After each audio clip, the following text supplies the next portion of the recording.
Hello student, SN professional classes से मैं हेमंत गुप्ता आज आपके लिए लेके आऊँ बेटा बीबीए 6 सेमेस्टर का स्ट्रेटेजिक मैनेजमेंट का पेपर जो कि कंडक्ट हुआ है 2025 में। तो चलिए स्टूडेंट देखते हैं क्या क्या प्रश्न पूछे गए हैं और इनका क्या सॉल्यूशन होना था। तो सबसे पहले आपसे क्वेश्चन पूछ रहा है student, strategy formulation primarily deals with, क्या कह रहा है कि रणनीति निर्माण मुख्य रूप से निम्न से संबंधित है। ऑप्शन दिया गया है एलोकेटिंग रिसोर्सेज, संसाधनों का आवंटन। दूसरा, आइडेंटिफाइंग लॉन्ग टर्म ऑब्जेक्टिव, दीर्घकालीन उद्देश्यों की पहचान। Third, supervising day to day operations, यानी कि दैनिक कार्यों का पर्यवेक्षण। और फोर्थ ऑप्शन है डिजाइनिंग ऑर्गेनाइजेशनल कल्चर, यानी कि संगठनात्मक संस्कृति का निर्माण। तो इसका जो करेक्ट आंसर है वो है option number B, identifying long term objectives, यानी कि दीर्घकालीन उद्देश्यों की पहचान। क्या कह रहा है कि रणनीति निर्माण मुख्य रूप से किससे संबंधित है, तो यह दीर्घकालीन उद्देश्यों की पहचान से संबंधित है, अर्थात ऑप्शन नंबर बी इसका करेक्ट आंसर होगा। अब इसके बाद नेक्स्ट प्रश्न आपसे पूछ रहा है students, strategy implementation focuses mainly on, क्या कह रहा है कि रणनीति कार्यान्वयन मुख्य रूप से किस पर केंद्रित है, तो यह बेटा एक्शन एंड एग्जीक्यूशन, यानी कि कार्य और क्रियान्वयन पर है। ऑप्शन नंबर बी इसका करेक्ट आंसर होगा। चलिए अब इसके बाद नेक्स्ट प्रश्न की बात करते हैं। तो नेक्स्ट प्रश्न आपसे पूछ रहा है,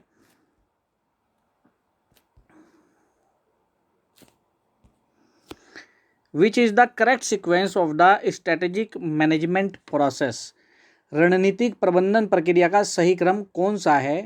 तो इसका जो करेक्ट आंसर है वो है formulation, implementation and evaluation. Option number B इसका करेक्ट आंसर होगा।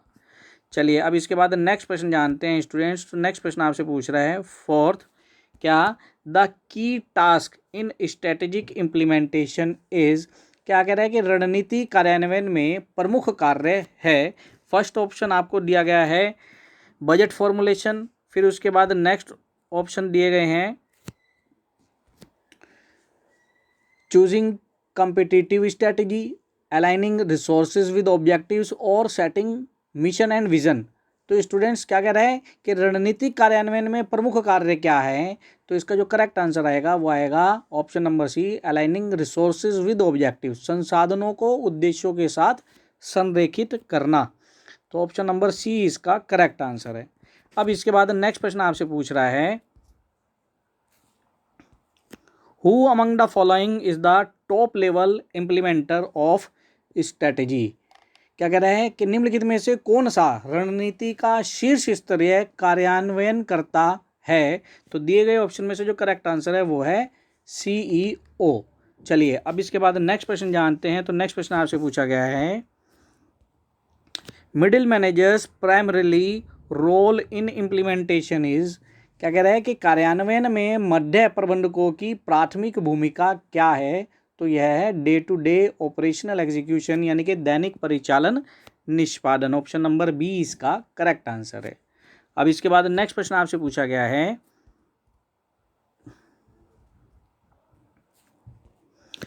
Principal managerial components of execution includes, क्या कह रहा है कि निष्पादन के प्रमुख प्रबंधकीय घटकों में शामिल है। तो क्या है, staffing, building competencies and aligning structure. Option number B इसका करेक्ट आंसर है। अब इसके बाद नेक्स्ट प्रश्न जानते हैं स्टूडेंट्स। नेक्स्ट प्रश्न आपसे पूछा गया है,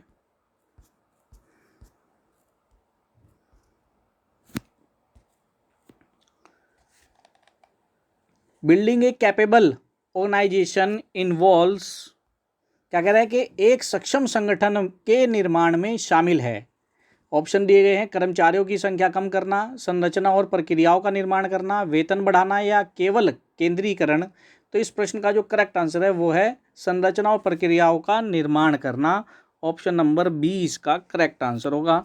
अब इसके बाद नेक्स्ट प्रश्न आपसे पूछ रहा है student, a firm's core competencies refers to, option दिया गया है basic accounting system, activities that provide competitive advantage, IT infrastructure only या लो लेवल एम्प्लॉय स्किल्स। तो स्टूडेंट्स इस प्रश्न का जो करेक्ट आंसर होना चाहिए वो क्या है कि किसी फर्म की मूल क्षमता से क्या तात्पर्य है? तो इसका अर्थ होता है प्रतिस्पर्धी लाभ प्रदान करने वाली गतिविधियां, यानी कि activities that provide competitive advantages. Option number B इसका करेक्ट आंसर होगा। अब इसके बाद नेक्स्ट प्रश्न आपसे पूछा गया है, competitive come capability is demonstrated when. क्या कह रहे हैं कि प्रतिस्पर्धी क्षमता तब प्रदर्शित होती है जब, तो इसका क्या करेक्ट आंसर होगा? A company performs activities better than rivals, यानी कि कोई कंपनी प्रतिद्वंदियों से बेहतर कार्य करती है। ऑप्शन नंबर बी इसका करेक्ट आंसर है। इसके बाद नेक्स्ट प्रश्न आपसे एग्जाम में पूछा गया है, matching structure to strategy means. इसका क्या मतलब है कि संरचना को रणनीति के अनुरूप बनाने का क्या अर्थ है? तो इसका अर्थ होता है रणनीति का समर्थन करने के लिए संगठनात्मक इकाइयों को संरेखित करना। ऑप्शन नंबर सी इसका करेक्ट आंसर होगा। चलिए अब इसके बाद नेक्स्ट प्रश्न जानते हैं। तो नेक्स्ट प्रश्न आपसे पूछा गया है, value chain activities can be. क्या कह रहा है कि मूल्य श्रृंखला गतिविधियां हो सकती हैं, तो ये कैसी हो सकती है? परफॉर्म्ड इंटरनली और आउटसोर्स्ड। तो इसका क्या मतलब है कि आंतरिक रूप से या आउटसोर्स की जा सकती हैं। इसके बाद नेक्स्ट प्रश्न आपसे पूछ रहा है, सेंट्रलाइजेशन रेफर्स टू। इसका क्या मतलब है कि केंद्रीयकरण से क्या तात्पर्य है? तो शीर्ष स्तरों पर अधिकारों का केंद्रीयकरण, authority concentrated at top level, इसका मतलब होता है। ऑप्शन नंबर बी इसका करेक्ट आंसर है। अब इसके बाद नेक्स्ट प्रश्न आपसे पूछा गया है स्टूडेंट्स,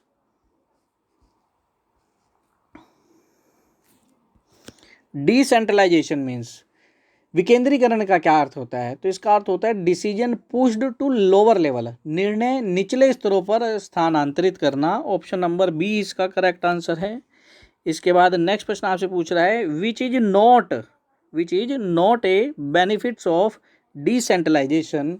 ऑप्शन दिए गए हैं, faster decisions, improved local responsiveness, greater empowerment, absolute uniformity of policy. क्या कह रहा है कि विकेंद्रीकरण का कौन सा लाभ नहीं है?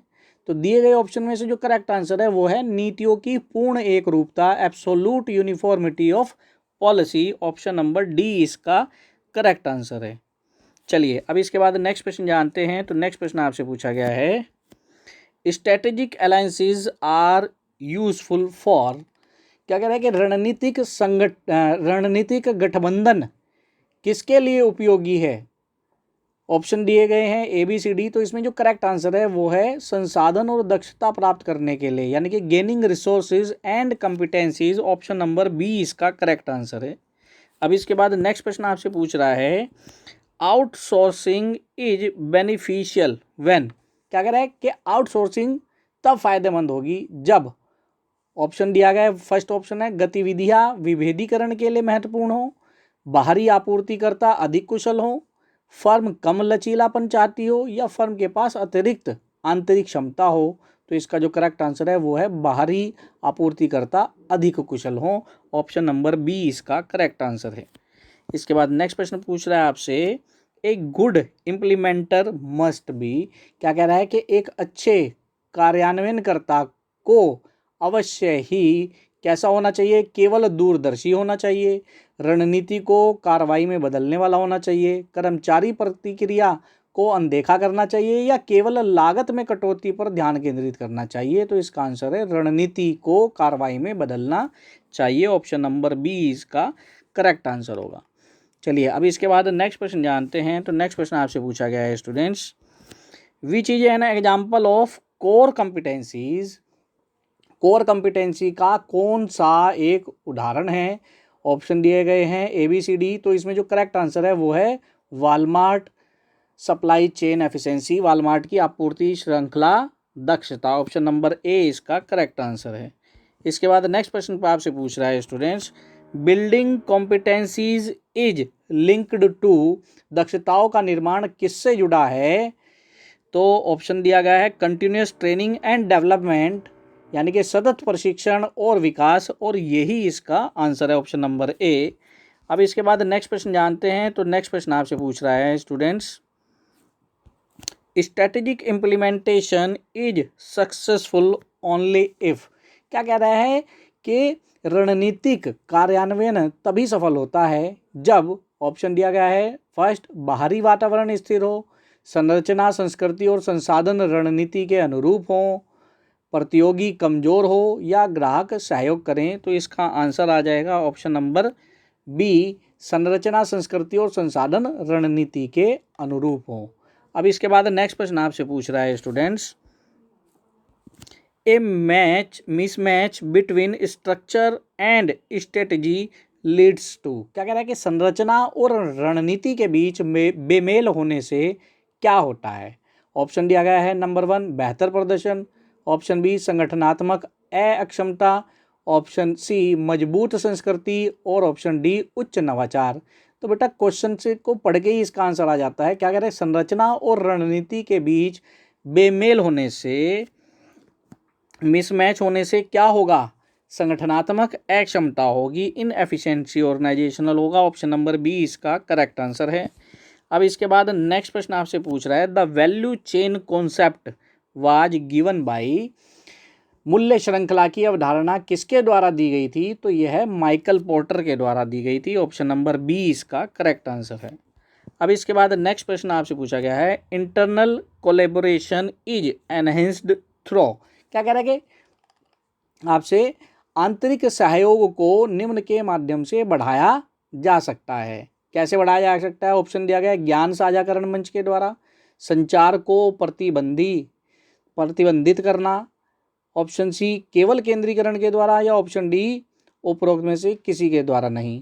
तो इसका जो करेक्ट आंसर है, क्या क्वेश्चन था, internal collaboration is enhanced through, answer आ जाएगा नॉलेज शेयर प्लेटफॉर्म्स।